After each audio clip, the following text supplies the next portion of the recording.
चूल्हे पर चाय तैयार करती ये खातून है जाहिदा, जिन्होंने बढ़ती महंगाई में घरेलू परेशानियों को देखते हुए अपने शौहर का साथ देने की ठान ली और सखी हसन पर वाक़े सरीना मोबाइल मार्केट पर चाय का एक छोटा सा स्टॉल लगा लिया, जहां इलायची वाली शानदार चाय और ठंडा ठार शरबत फरोख्त किया जाता है। 6 बच्चों की वालिदा चाय और शरबत खुद ही दुकानदारों तक पहुंचाती हैं। मैं ज़्यादा इसके वजन का काम नहीं कर सकती, बर्तन साफ नहीं धो सकती, कंपनी में नहीं कर सकती, ऑफिस वर्क नहीं कर सकती, आँख के पर्दे ख़त्म है। एक्सीडेंट के बाद बहुत सारी प्रॉब्लम्स का सामना हुआ है मुझे। चौकीदारी करते हैं, किसी का मकान बन रहा है वहाँ चौकीदारी करते हैं, उसमें तो सिर्फ मकान का रेंट जाता है।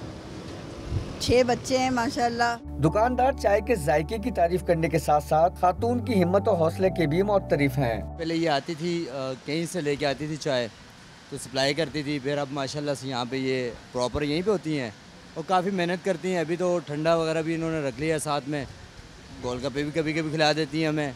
बाकी चाय इनकी होती है बड़ी VIP। ये आंटी हैं माशाल्लाह मेहनत कर रही हैं, दूसरा अपने जो हस्बैंड हैं उनका हाथ बटा रही हैं, दूसरे खुद लेकर जाती हैं, बेचारी आंटी खुद बनाती हैं, खुद जाकर प्रोवाइड करती हैं, मकसद उनको देती हैं, खुद रिकवरी करती हैं। चाय और शरबत का काम मेहनत के बाइस मर्दों के लिए मुख्तस समझा जाता है, लेकिन अब खवातीन भी मैदान में आना शुरू हो गई हैं।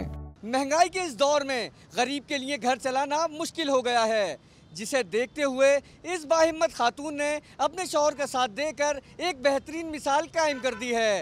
कैमरामैन कासिम खान के साथ फैसल हुसैन, डॉन न्यूज़, कराची।